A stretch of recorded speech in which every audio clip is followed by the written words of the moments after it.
Hello, everyone. Welcome to another episode of the Addicted Mind podcast. My name is Duane Osterland, and I'm your host. So our guest today is Adam Jablin. He is a best-selling author, inspirational keynote speaker, transformational life coach, and spiritual and recovery mentor. In 2006, Adam got clean and sober, which unleashed many gifts he had hidden inside.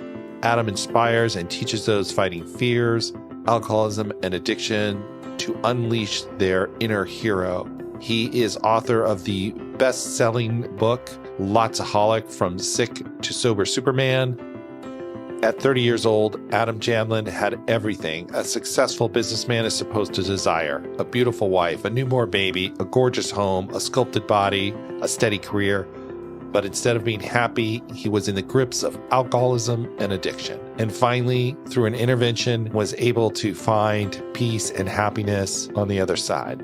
On this episode, Adam shares his recovery journey and what helped him overcome his addiction and live the life that he only could have dreamt about. And don't forget, if you're enjoying the Addicted Mind podcast, please subscribe in iTunes. Click that plus button. I'd really appreciate that. And also think about writing a review in iTunes. That's awesome. I love that as well. I do read them. They mean a lot to me. So thank you, everyone who has done that. I really do appreciate it. All right, stay tuned for this episode. All right, Adam, welcome to the Addicted Mind podcast. Let's just jump in and have you introduce yourself and tell us a little bit about you, and we'll go from there. Sure. Well, my name is Adam Jablin, and I am a coach, a life coach, recovery mentor. Look, basically, the Addicted Mind, it's the perfect show and the perfect title, who I am and what I do. And I really don't like titles. I don't like being a coach in today's world because everybody else is one as well. But what I really do is help people break through any traumas and old addictions, old awful patterns. And I try to ignite a hero that lives within inside of them, that they can accomplish any of their goals and realize that these things are just pulling them back. You know, it's not helping right. them. I think it is, but it's not helping them. It's pulling them back to where they really want to be. Right. Well, let's jump in with a little bit of your story, because Sure. You had it all. You successful, everything, physically fit, everything. And yet you're struggling with alcoholism and addiction. And I think so many people on the outside have it all together, and then secretly on the inside are falling apart. Let's just talk about your journey so we have some context of your wisdom. So I'll give you a little background on me, and I'll try not to I don't want to talk too long, but what I did was I tried to put on the perfect facade. So I had the charisma, I had the body, I had the career, I had a beautiful family, I had a work ethic that was second to none, but I was miserable inside. And even saying that is very honest now. Then I couldn't even say something like that. I just always felt discontent. Why am I not happy? Saying these things to myself. I have everything. I can do these amazing things. But I was so unfulfilled, and I couldn't find any joy in life. I thought being a father would be joy. And what being a father did for me was it made me love deeper than I've ever loved. But with love comes responsibility. So it wasn't always Disney World and ice cream and puppies. It was baby monitors and waking up every 3 hours and worrying even more. And so every time I felt like I knew that there was a solution out there, the solution was wrong because it was all external. It was all external. So talk about that a little bit, because I think a lot of people can totally relate to like that, where you were, where it's like you got the greatest work ethic. You're a hard worker. You do all these things. You're creative. You got it all together, yet you're this missing piece or something that's just not there. That missing piece. So, there's this idea, right, that there's a science, that there's an actual program to achieve all the goals you want, and you can copy people, and you can find mentors, and you can work hard, and you can have all this discipline, desire. But that is not actual happiness. That is not actual joy, and that is not fulfillment. That's achievement. It's achievement. Right. So there's a lot of reasons that when athletes win the Super Bowl, they go into a little bit of a depression. John Elway talks about it very openly. For 2 years, he wasn't an alcoholic, but abused alcohol after he won 2 Super Bowls and retired and got divorced, and and not an alcoholic, mind you. And it's because, believe it or not, I do think achievement and success can even be an addiction. Yeah, and absolutely. It just fuels that I need more, I need more, I need more. And what I was truly missing, and I think a lot of the people that I work with, and probably a lot of people listening to this podcast was missing, is a spiritual component of life, and understanding that there's way more to the purpose and the meaning of why we're here and why we're existing than the material world. And that does not mean that the material world is not extremely important. It doesn't mean that money is a bad thing. Money is a beautiful thing. As a matter of fact, you and I have read this a million times. Money will just reveal to people who you really are. That's right, all yeah. it will do. If you're a really kind, loving, sweet, generous guy and you have a lot of money, people will think that of you. But if you're a cold-hearted, egocentric, well, people will see that on steroids with money. So there's nothing wrong with the material world, but if you're always looking for solace, for freedom, for peace in the material world, you're going to be let down hard. Yeah, absolutely. I can't agree with that more. What was that drive for you, though, that, looking back now, this drive to have this success, this achievement, and to, I got to keep going. I got to make more stuff. I got to create more stuff. I got to be more successful. I think we could crack it down to certain developments of even my generation, right? So I'm a kid that was born in the late 70s and a kid of the 80s where everything was excess, and it was Stallone and Arnold and muscles and long hair and power. And so those were my heroes and my idols. And I saw my father's work ethic and my grandfather's work ethic, and it was work hard, play hard. And I had that mentality, and I had coaches, and I had, people as I was growing up where it was practice, practice, practice. And there's one more rep, there's one more round, there's, no pain, no gain. These were the way, in the 80s and the 90s, we were not the people that recovery is a really good thing for your body and you have to make sure you sleep 8 hours a day. And, nutrition was something, but it wasn't the way it is today. And I think really the way I was raised in the environment I was in, plus just having this, if you don't mind me saying, I believe alcoholism and addiction truly is a disease, right? It's fatal, it's chronic, it's progressive, and it's primary. You have to have all 4 things to be considered a disease, like cancer. Alcoholism and addiction fulfill all 4.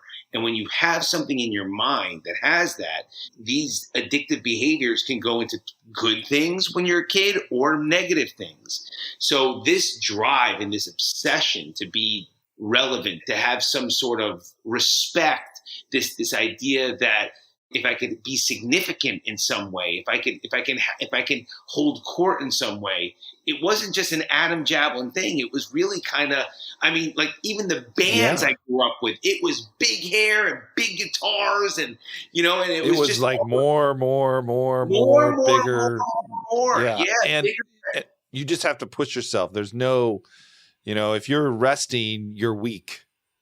If you're resting, you're weak, and there's no mercy for the weak. From a Karate Kid, and it was culture, and it was television and movies. So when you ask, it's the more I'm getting a little older. I'm 46. I'm going to be 47, and the more I do a deep dive into how this happened, I start realizing it's more than just the way I think and who I am. It really was. It was a time, and it was a place. And it was a moment, and so it was just, I was, not only did I have this grind mentality, but everything around me at that time mirrored it. Like, yeah, what you're doing is right. And it just, and again, when you start getting the gifts of the material world, it illustrates that what you're doing is right. Yeah. But then there's that emptiness on the other side of it. It's like, now I got all this stuff, or I've got all this achievement, I've got all this success, whatever it is. And then, well, okay, now what? Now I don't feel any better. It's past. I mean, it's nice to have the achievement. It feels good in the moment, but then there's nothing there. And I don't know if you have felt the same way. We can use the podcast or your center that you've built, or anything in your life, or my book that went #1, but it's very interesting how quickly the joy of those achievements leaves. I mean, I remember even thinking when my book went #1, like, is there anything higher? Right. Like, because it just, it's very interesting to actually take a look at myself and realize, how long does this feeling of accomplishment even stay with me? And it doesn't stay very long. So even now, 16 years clean and sober, spiritually fit, I can still get in that trap. And I have to realize that achievement and success is a wonderful thing, but it's different than fulfillment. It's different than true happiness, and it's different than joy. And when that's why I think you and I can help so many people, because the addicted brain wants both.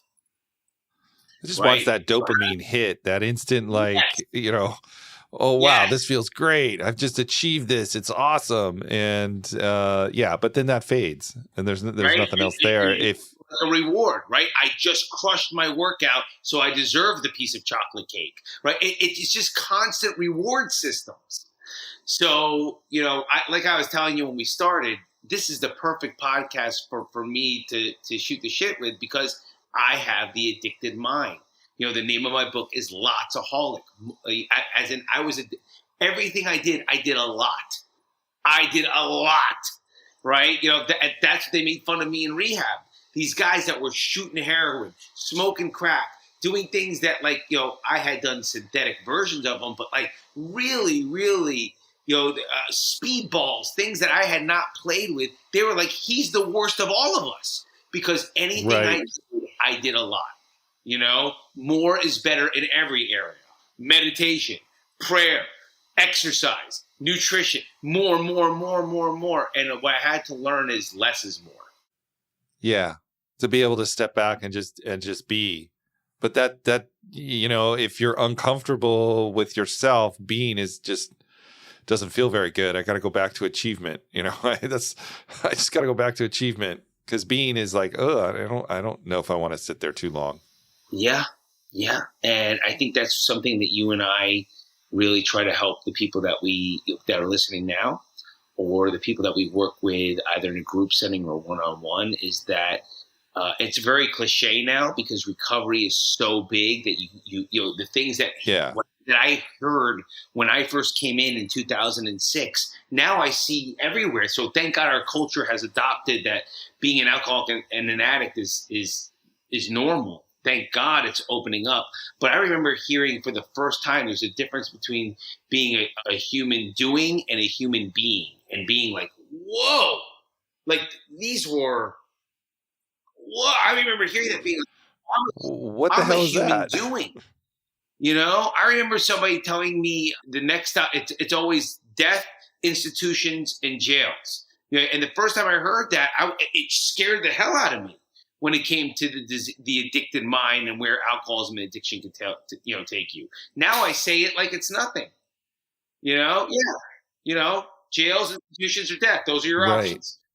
And I think it can be hard if you're, I would imagine, if you're successful, you have all these things on the outside, that's what's important to you in that moment. And here you are on the inside, lost, feeling depressed, sad, drinking yourself to numb that pain. To reach out for help becomes its own issue, right? Because then you have to face that, wait a minute, something, I'm not achieving this perfect thing that I've been working so hard to be. It's all like all that cognitive dissonance. Well, I was blessed, and getting help. I've been enjoying us rapping, and I get off on this, because I speak on stages, I tell my story all the time, but I wasn't even humble enough to ask for help. I'm somebody that had to walk into an intervention, and I had to have people that loved me say Ah, something's wrong, right? And they, and in an intervention process, usually the family gets together and everybody, because sometimes people aren't even aware, is this really what's needed? So everybody puts in a different story of the person. And when they put all these stories in about me, they were like, Adam has a problem. And I sat there and I listened to these letters, and each wow. letter sounded very similar, something very loving about me, very sweet. And then they knew, we know what's been going on. We know what's really happening. And I thought I had everybody fooled. Then something sweet again, right? Kind of bring my spirits back up. And then the fourth part was, will you get help? And if you do it the right way, with the right people at the right time, the alcohol and the addict is completely disarmed, because you love everybody so much that you're willing to at least try. And I went to this rehab center called the Hanley Center, and I went with denial. I was captain. I did not think I was an alcoholic or an addict. I wanted everybody I wanted to get everybody to feel good and be off my back. And when I learned about the disease of alcoholism and addiction and how I was living, my whole world made sense, my man. That's why I got a DUI in college. That's why I spent 2 nights in jail. That's why I've written my wife 35 letters that I'll quit drinking. That's why I started playing with the pharmacy and Xanax and Ambien to sleep and Oxycontin and Percocet before because it's this and that. It's that I'm an alcoholic and an addict. And once I was explained what I was, now I had a choice. Do I want to get well, or do I want to continue my life? So they had to really put it in your face to see it. Total. And then you did that, and even in that, there was a lot of denial. And then something shifted at some point where you're like, oh, wait a minute. This is me. I need to do something. So I can give you 3 parts of how this really shifted in me. 3, where you could actually see this happen for me. One was the first, so I check into this rehab center. I'm in a detox room. Now, even though this place was beautiful and wonderful place, detox is not the nicest thing, for anyone that sat there. You know what I mean? It's not like you have ESPN and you can sit there and order a burger. And there were 3 books there. There was Narcotics Anonymous, a 24-hour day prayer book, and the Big Book of Alcoholics Anonymous. Now, as much as I love to believe in spirituality and God, a prayer book seemed religious to me at the time. You know what I mean? I was a work hard, play hard guy. I had done plenty of drugs in my life, tons. I never called it a narcotic. The name of the book scared me. Alcoholics Anonymous, I had heard of in the movies and stuff. AA, who hasn't heard of AA in some way by the time they're 30? And I was interviewing, I was 30. So I took the book, and I was expecting a book about, honestly, guys that somehow figured out a way to drink, figured out a way, and so none of the titles I liked, right? None of them. There's a solution, and to the wives, and none of these things I like, but there was a doctor's opinion. This is my very first day in treatment, and I'm like a health guy. You know what I mean? I was always trying to show who I was. So I was the doctor's opinion, and it had me pegged that we could be successful, that we could be driven, that when we drink, it's like it's an allergy and we have a compulsion. And once we take the drink, the allergy is set off. We can't control it. And I just read this chapter, and it made such sense to me of, oh my God, this is how I behave. This is who I am. You know what I mean? This is incredible. Like this guy in 1930 or 40 wrote how I think and how I behave, going on the wagon for weeks at a time, going back to it in remorse, and the cycle continues. No one's ever spoken to me like that. And the next day I met my counselor, and I told him he asked me what I did in rehab, and I said, in detox. I said, I read the doctor's opinion in the book of Alcoholics Anonymous, and he looked at me like I was like an anomaly. He looked at me like I was Neo. Like, you know what I mean? Like, he's like, you did? I was like, yeah. I'm looking at him like he's crazy. I'm like, it's not like And not just that, I'm an achiever, man. I'm going to do it right here. There was not a television. I would love to know if the Lakers won last night. There Yeah. wasn't a crossword puzzle. There was a desk with 3 books. It wasn't, you know what I mean? Like, so to me, I'm like, well, what else am I going to do? You know what I mean? Right. And he goes, well, what did you think? And I looked at him. I'm like, I think there's a lot of me in there. And he goes, well, do you think you're an alcoholic? And I was like, whoa, it's a little extreme. You know, don't you think that's and he goes, well, let me ask you something. He goes, have you ever woken up in the morning and sworn to yourself you wouldn't drink that day and ended up drinking anyway? And I'm like, every time. He goes, all right, take it easy. I hear that a lot, by the way. Take it easy. Easy. He goes, well, let me ask you this.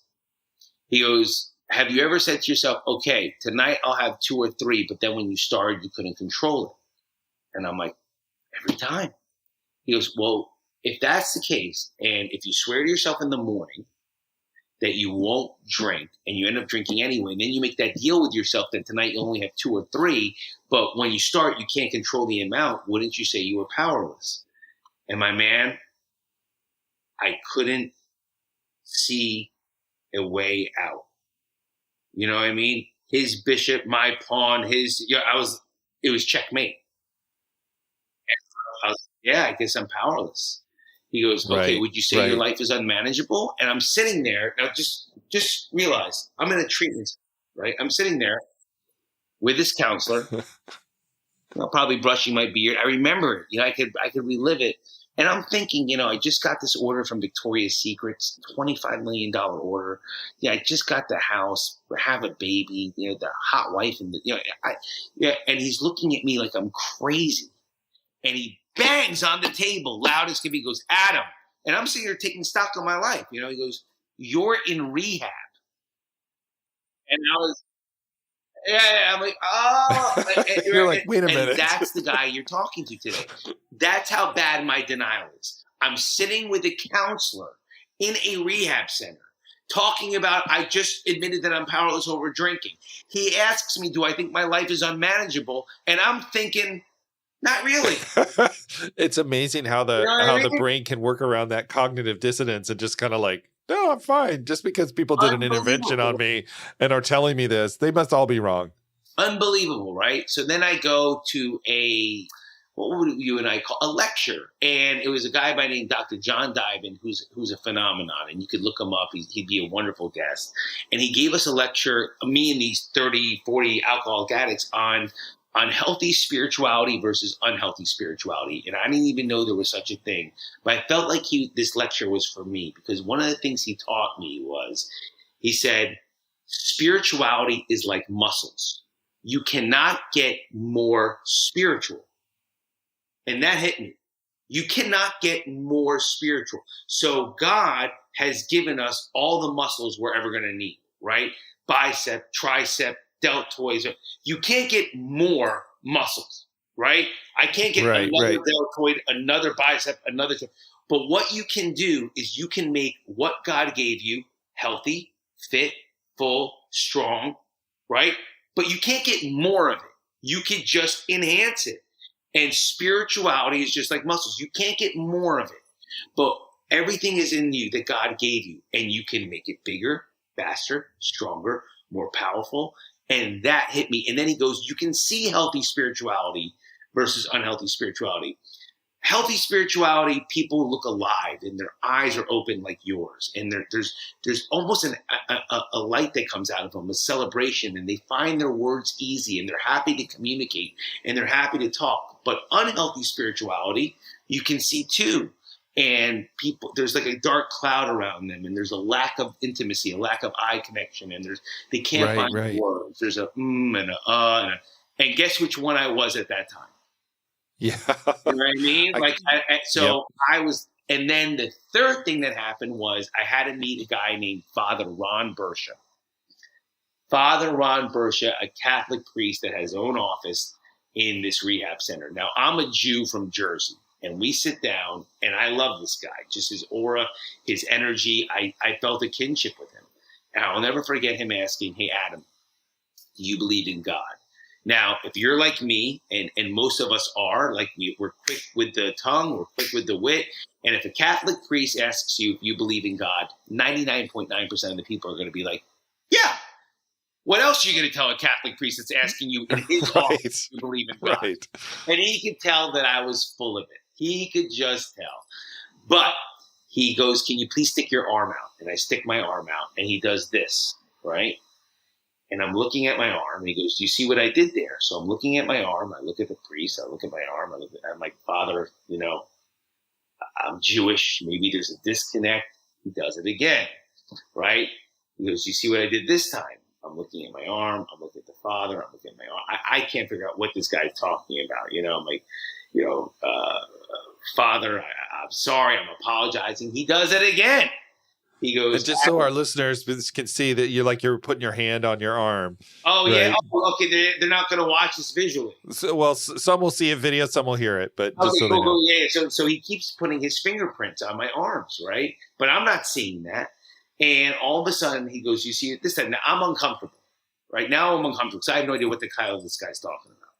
And Right. he goes, and I'm like, Father, I heard about you guys touching little boys. He laughs, I laugh, because I don't know what answer he's looking for. And he takes a UV light out, right? And he shuts the lights off. And all of a sudden, all of his fingerprints are glowing. They're glowing, right? Just like if the police came right now to your office or my office, right. they could see all the DNA, and there's tons of evidence that we're. And I'm sitting there watching his fingerprints glow, and he goes, Adam, do you think that maybe there's a power all around you that you can't see, taste, touch, none of the 5 basic senses, that has been around you, loving you, guiding you, protecting you, and brought you here to me? And I'm looking at these fingerprints glow, and I'm like, Father, I can believe. I can believe. And this Catholic priest took this Jew from Jersey and downloaded him into the matrix. I had my first experience with a higher reality and a higher power. I actually was able to, somebody made sense of what it's like to have faith and believe, right? So I don't need to know how Zoom works or how this is going on and you're in a different state and I'm here. Right. I don't need to understand that planes are using radar sonar right now. Pilots are not flying using their eyes. They're using equipment that we can't understand. Whales are speaking under the ocean. And I'm sitting here in Adam Jablin's body thinking, I know everything about everything. Right? And he opened me up to such a bigger world. And I have story after story after story about this armor in me that was being cracked, right? But between just those 3 things, am I powerless over alcohol? Is my life unmanageable with a counselor on day 1? And then healthy spirituality versus unhealthy spirituality and how it looks and how it performs and what it looks like in everyday life. And that there is a power greater than myself that is all around us at all times. These things started nurturing and healing those wounds that you and I were talking about, where I was looking for it in a drink, in a drug, in a workout, in a new nutrition plan, in more money, in more achievement, in more success, and my journey began. It's like a surrendering. It's like, it's just bigger than myself. And there's nothing I can, it's just that. It's that feeling that just, this is just way bigger than me. And I'm just a small piece in this. And the ability with that kind of feeling to be able to let go. Yeah. It is what it is. It is what it is. It cracks through all that stuff. It cracks through.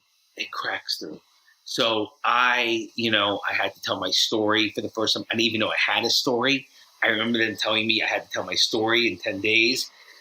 And, like I told you, a kid growing up in the 80s in Jersey. And, when someone said, like, what's your story? That's an offensive way to talk to somebody the way I was raised. I'm like, what's your fucking story? You know what I mean? What do you mean? Right. But I didn't know I had a story.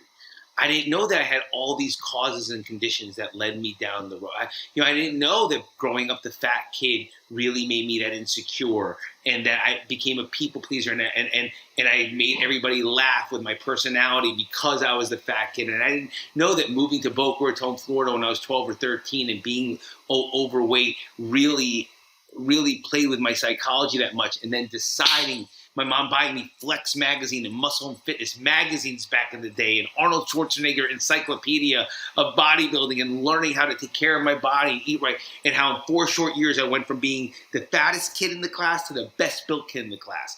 I went from everyone asking, hey, Adam, how many Oreos did you eat last night, to, yo, man, how much can you bench press? The girls that used to tease me for sweating all the time liked me. Everything changed on the outside except me.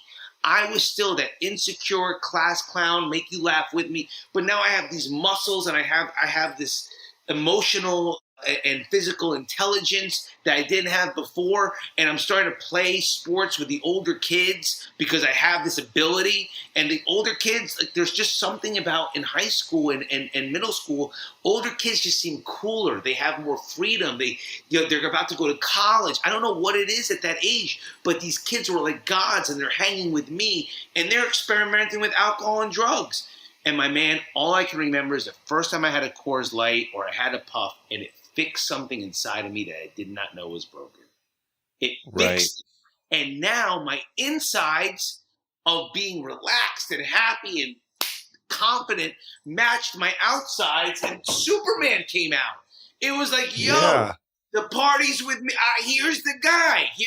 And when I didn't have it, the class clown, insecure, charismatic, was there. But when I drank, that confidence and that happiness came out, and I just, without knowing it, without saying it out loud, I just made a conscious decision that this is what my life is about. I love that feeling. I went to Arizona State University because it was the #1 party school in the country, in Playboy and Penthouse magazine, which it was. And I dominated there, and it was sex, drugs, and rock and roll. And it was like, what could be wrong with this? What could be wrong? Like, that was my answer. This is how I relax. This is how I have fun. This is how Adam Jablin comes out, until it didn't work. Right. And you had to have those moments to break that shell around you. Like you said, that armor around you. It had to break apart. Someone had to come in and kind of help you surrender that, and then see the joy on the other side of it. Once you surrender all that, you don't have to do any of that. You do it because it just means it's meaningful. This is why I love what you do. This is why I love what I do as a coach, because I personally needed outside help. I needed people to love me, and people to talk to me, and people to educate me. And for me not to feel so strange all the time, and to feel so weird and unique, and what's wrong, and not understand, and I just remember at the very end, it was so dark. I was so dark. I got to this point where I apologize that I speak the way I do, but I like being authentic, and sometimes I curse. And I just felt like the whole world, everything was full of shit. Everything. Politics, bullshit. Republicans, bullshit. Democrats, bullshit. It's sports, BS. Now the referees are saying that the games are rigged. NFL, NBA. Like, my friends, they call me, and my wife needs me to do this and that, and being a father, it was more responsibility than I felt love, and I just felt, I was like, is this what this is fucking about? Is this it? Yeah. Is this it? This is it? And my joy will be coming from a Hummer, then one day to a Ferrari, or maybe buying a boat, or another abdominal, and a new extra. Like, is this what this is all about? Empty. I just didn't give. Like, that's, for me, I think that's the scariest place, and that's where I want to help people. Because for me, it got to a point where I didn't give a shit. To me, that's the scariest place. If you still care a little bit, we have something we can work with. We can open that window fast. But when you get to where I was, you just don't give a shit. I may just drive my car off the fucking bridge. I may put a gun to my mouth. I may do an 8-ball and I don't know. Who cares? What's the point? That's the scariest place to be, in my opinion. I think it's a dark space, because there's nothing of any, what you were saying earlier, that spiritual piece that brings us that joy, that real joy, not the achievement joy or the achievement high, but the joy of just being here and being with other people and giving back and supporting people. I mean, it's just, that's the most meaningful thing. Yeah. So, and I'm open now, which is one of the best things I could tell you. I'm open. Why I like that word so much is I'm open to learning from everybody at every minute. I'm open to learning from you. I don't come in with this idea that I know everything. I don't come in with this idea that it's my way or the highway, and being open and realizing that there are truths in the Old Testament and truths in the New Testament. And there are truths on the Republican side and there are truths on the Democratic side. And there's truth in the United States, but you know what? There's also truth in Iraq and Iran. And there's just so much beauty and joy and love. And when you can be open and not stuck in I'm right, you're wrong. It's just a beautiful place to be. Yeah. And you just want to give back. You just want to give that to other people. You want them to have that same experience. That's my mission. That's why I started Ignite the Hero Within. That's why I have the Hero Project. That's why I love coaching people from groups to one-on-one. That's why I like spreading the good news that you and I have found. I didn't ever think that I would find so many people that related to the way I used to think. I didn't think that. And I'm saying this not for credibility. I'm saying this because I want people to realize the human race. I work with a lot of A-list celebrities, a lot of NFL athletes. I just was working with a Major League Baseball athlete on the Mets. I work with, you name it, like I work with them one-on-one. And what I didn't realize is they feel the same exact way we do. Yeah, and we're all human. When I was a kid, I didn't think that. My hero was Sylvester Stallone as Rocky Balboa and Rambo, and I didn't think Arnold Schwarzenegger, and Michael Jordan, and I did not think that these guys had human concerns or worries whatsoever. Yeah, and it's like that realization that we're all really just the same, and we all have the same pain and hurt. And it's unbelievable. I've gotten to meet my idol. In the 90s, he put on the number 23 and he dominated that game like nobody else. And I had no idea that he cries and that he feels sad and that he worries about his children and that sometimes that competitive blessing is a curse and it's not enough. And he has found a spiritual way of life now, which is unbelievable due to his wife now, and they go to church together. I looked at these guys and they were gods. Yeah. I do not know that every single person that you and I encounter suffer from this mental condition that I had. It's just someone like me that felt like I could answer it in a bottle or a pill or some sort of outside substance. Thank you, Adam, so much for sharing your story and just giving your wisdom and your experience and giving that to other people. I'd love to ask one question at the end of the podcast as we start to wrap up. And if someone is out there and maybe they're in that spot where, their outside life is great, if that makes sense, it's perfect, yet their inside life is a mess, or they feel lost or hopeless, and you could tell them one thing, what would you want to tell them? I get it. I understand. But trust me, brother, sister, there is hope. There is hope. There is hope. Awesome. I love it.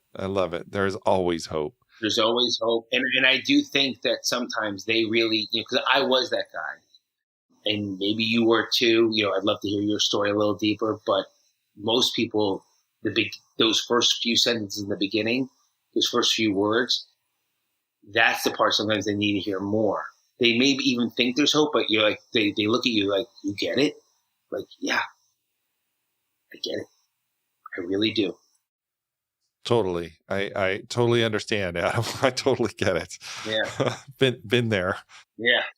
How can people find you? They want more information about you. Where can they find your book? Where can they find information about you? Yeah, sure. So the book is on Amazon. You can just Google my name or type in my name, Adam Jablin or Lotsaholic. You could also go to Adam Jablin anywhere. So it's Adam Jablin my website, Adam Jablin Instagram, Adam Jablin Facebook, Adam Jablin LinkedIn.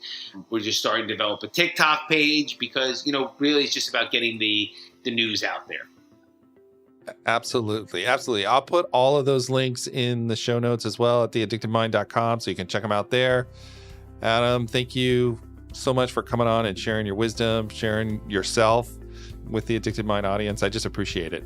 Amen. And thanks for having me. And thank you for your patience with the storm and everything. I really appreciate it. Oh, no problem at all. I'm glad you could make it. Me too. All right, everyone. Thank you for listening to the Addicted Mind podcast. As usual, all the show notes will be at theaddictedmind.com. So go check them out. And if you enjoyed this episode, click subscribe in your podcast app and join our Facebook group. Just go to Facebook and type in the Addicted Mind podcast and click join. All right, everyone. Have a wonderful day. And I'll talk to you on the next episode.